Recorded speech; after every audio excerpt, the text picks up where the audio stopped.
Guys, நான் இந்த big pass வந்து ரெகுலராக பார்க்கறது இல்லை.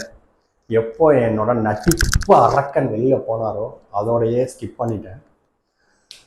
ஆனால் ரீசெண்ட் டேஸில் ஒரு பயங்கரமான கான்ட்ரவர்சி போயிட்டு இருந்துச்சு. ஸோ நிறைய பேர் வந்து ஸ்டேட்டஸ் ஸ்டோரி பார்வதிக்கும் கமருதீனுக்கும் ரெட் கார்டு கொடுக்கணும் அது இதுன்னு பயங்கரமாக ஸ்டேட்டஸ் போட்டுட்டு இருந்தாங்க. சரி, என்ன நடந்துச்சு அப்படின்னு பார்க்கலான்ட்டு போய் பார்த்தேன். அந்த எபிசோட் ஃபுல்லும் பார்த்தேன். லைக் 2 to 3 எபிசோடு என்ன நடந்துச்சு, அந்த கேம், அந்த டிடிஎஃப் டிக்கெட் டு ஃபைனல் டாஸ்கோட அதெல்லாம் என்னென்னலாம் நடந்துச்சு அப்படிங்கிறது பார்த்தேன். ஸோ அது நல்லா தான் போயிட்டு இருந்துச்சு. அந்த கார் டாஸ்கில் பயங்கரமாக வாக்குவாதம் நடந்து இவங்க கொஞ்சம் கேவலமாக பேச, அவங்க அதை விட கேவலமாக பேச அப்படின்னு 2 பேருக்குள்ள கேவலமாக பேசி அங்கே ஒரு பிரச்சனையை உண்டாக்குனாங்க.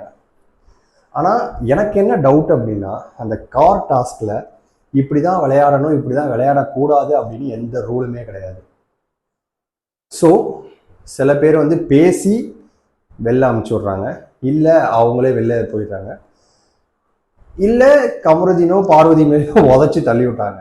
ஸோ ரூல்ஸ் அப்படி எதுவுமே இல்லை.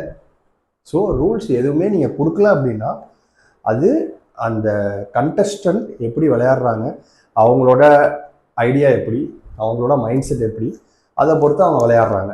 ஓகேவா? நீங்கள் ரூல்ஸ் போட்டு அதை பிரேக் பண்ணியிருந்தா ஃபைன். பிக் பாஸ் இருந்தார், பிக் பாஸ் தள்ளிவிடும் போது, இவங்க 2 பேரும் தள்ளிவிடும் போது பிக் பாஸே வாயை திறக்கல. தென் இது வந்து எந்த விதத்தில் நியாயம் அப்படின்னு எனக்கு புரியவே இல்லை. ரூல்ஸ் இருந்து இவங்க 2 பேரும் பண்ணாங்கன்னா ஸோ தட்ஸ் ஃபைன். ஆனால் நம்ம ஊரில், இந்தியாவில் கூட, நம்ம தமிழ்நாட்டில் இதை வந்து ஒரு ஹியூமனிட்டியாக பார்த்துட்டாங்க. ஓகேவா? நான் வந்து பார்வும் கமருதீனும் செஞ்சது கரெக்ட் அப்படின்னு நியாயப்படுத்த விரும்பலை. பட் அந்த பிக் பாஸ் ரூல்ஸில் அது மாதிரி எதுவுமே கொடுக்கல. அதுதான் என்னோட ஃபஸ்ட்டு பாயிண்ட்டு. சரி, இவங்க தள்ளி விட்டாங்க, ஸோ தட் இஸ் தப்பு தான் பண்ணிட்டாங்க. கமருதீனும் பார்வும் தப்பு பண்ணிட்டாங்க, தட்ஸ் ஃபைன். ஆனால் தள்ளி விட்டதுக்கப்புறம் நின்ன வண்டியிலேருந்து தள்ளி விட்டாங்க. அதுக்கு சாண்ட்ரா இவ்வளவு பயங்கரமாக ஆக்ட் பண்ணும் அப்படிங்கிறது கிடையாது. உண்மையை சொல்லுங்க, சாண்ட்ரா இவ்வளோ பயங்கரமா நடிக்கணும்னு ஏதாச்சும் அவசியம் இருந்துச்சு அந்த இடத்துல? இது வந்து சாதாரண ஒரு கேமு. இவங்களும் அசிங்கமாக பேசினாங்க, பார்வையும் கம்முவையும். இவங்க டென்ஷனாகி தள்ளி விட்டாங்க. அதுக்கு இவங்க வந்து எக்ஸ்ட்ரா ஆக்டிங் தான் பண்ணாங்க. நான் டேம் ஷுவர் அடிச்சு சொல்லுவாங்க, அவங்க பண்ணது ஃபுல் ஆக்டிங். அந்த ஆக்டிங் பண்ணதுனால தான் இவ்வளோ தூரம் அவங்க 2 பேரும் வெளில போனாங்க. இல்லைன்னா சாண்ட்ரா இந்த வீக்கே வெளியே போயிருந்துருக்கலாம். இது வந்து absolutely very good drama acting from Sandra. நடிப்பு அரக்கனெல்லாம் மிஞ்சிட்டாங்க, நடிப்பு அரக்கி சாண்ட்ரா.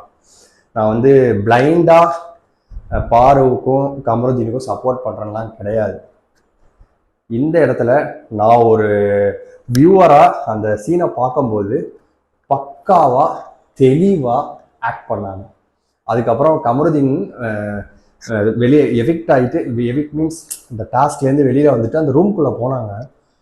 எப்பா ஏமா அந்த ஆக்டிங்கை நீங்கள் வந்து சீரியலில் போடுறதீங்கன்னு வச்சுக்கோங்களேன், நீங்கள் இன்னும் 2 சீரியல் கமிட் ஆகிருந்துருக்கலாம். அப்படி ஒரு ஆக்டிங். அதுக்கப்புறம் பாரு உள்ள வந்தாங்க, அதுக்கப்புறம் ஒரு பயங்கரமான ஆக்டிங். இது வந்து எந்த விதத்தில் லைக் இதுதான் இந்த சொசைட்டியை வந்து நம்புது. லைக் யார் வேணா என்ன வேணா இது மாதிரி சென்டிமெண்ட்டாவோ இல்லை இந்த மாதிரி பயங்கரமாக ஆக்டிங் பண்ணி இது மாதிரி பண்ணால் இந்த உலகம் நம்பிடுதுங்க. அதுதான் நான் வந்து இல்லை என் மைண்டுக்கு அப்படி தோணுதா அப்படின்னு தெரில.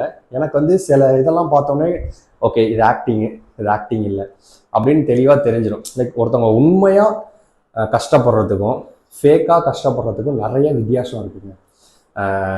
இதே மாதிரி தான் ரம்யான்னு நினைக்கிறேன், இந்த ஒரு டான்ஸர். அவங்க வந்து ஒரு தடவை மயக்கம் போட்டு விடுவாங்க, அதெல்லாம் பக்கா ஆக்டிங்கு. அதே மாதிரி சாண்ட்ராவும் பிரஜன் வெளியில் போயிட்டு உள்ற வரும்போது ஒரு ஆக்டிங் பண்ணியிருந்தாங்க. அப்பா சூப்பராக இருந்துச்சு. அதே தான் இங்கேயும் கண்டினியூ பண்ணாங்க. இது எந்த இடத்துலேருந்து விஜய் சேதுபதிக்கு பாரு கமருதீன் பண்ணது தப்பு, சாண்ட்ரா பண்ணது கரெக்டு, சாண்ட்ரா வந்து அந்த ட்ராமாவில் இருந்தாங்க, பயந்துட்டாங்க, நடுங்கிட்டாங்க அப்படின்னு எந்த ஆங்கிளில் தெரிஞ்சதுன்னு தெரில. நீங்கள் பல ஆங்கிள் எடுத்து பார்த்தாலே தெரிஞ்சிடும் அவங்க பண்ணது பூரா ஆக்டிங்னு. யார் யாருக்கு சாண்ட்ரா பண்ணது ஆக்டிங்கு அப்படின்னு சொல்லுங்க. மேபி நான் கூட ராங்காக இருக்கலாம், இது என்னோட பெர்ஸ்பெக்டிவ். என்னைய கழுவி ஊற்ற வேணாம். என்னோட பெர்ஸ்பெக்டிவ், எனக்கு என்ன தோணுச்சோ அதை நான் சொல்கிறேன். யார் யாருக்கு சாண்ட்ராவும் நடித்தாங்க அப்படின்னு தோணுது கீழே கமெண்ட் பண்ணுங்க. கேம் ரூல்ஸ்ன்னு ஒன்று இது மாதிரி இல்லவே இல்லை. So they are going with their way. So that's fine. Game rule இருந்து அவங்க பண்ணாங்கன்னா நான் 100% தப்பு அப்படின்னு அக்செப்ட் பண்ணிப்பேன். ஆனால் இந்த இடத்துல அந்த மாதிரி ரூல் எதுவுமே கிடையாது. இப்போ ஒரு சின்ன எக்ஸாம்பிள் சொல்லணும்னா, தோனியோட வழி எப்படின்னா கூல் அண்ட் கம்போஸ்டாக இருந்து வின் பண்ணி கொடுப்பாரு. ஆனால் விராட் கோலி இருக்காருல்ல, அவர் அப்படி கிடையவே கிடையாது. அக்ரெசிவ், அந்த மாதிரி தான் அவரோட மைண்ட் செட்டு. ஸோ அவரோட game of play aggression. Same thing Sandra இப்படி ஆக்டிங்கை போட்டு வின் பண்ணாங்க. கம்ருதீன் அண்டு பாரு அக்ரெஷனாக போனாங்க. ரூலில் அப்படி கொடுக்காத போது பிக் பாஸ் கேட்டிருக்கணும், அவரும் கேட்கல. நீங்கள் எப்படி டைரெக்டாக வந்து ரெட் கார்டு கொடுத்து வெளில போனீங்கன்னு எனக்கு புரியவே இல்லை. சாண்ட்ரா பண்ணது ஆக்டிங்கு, கமருதீனுக்கும் பாருக்கும்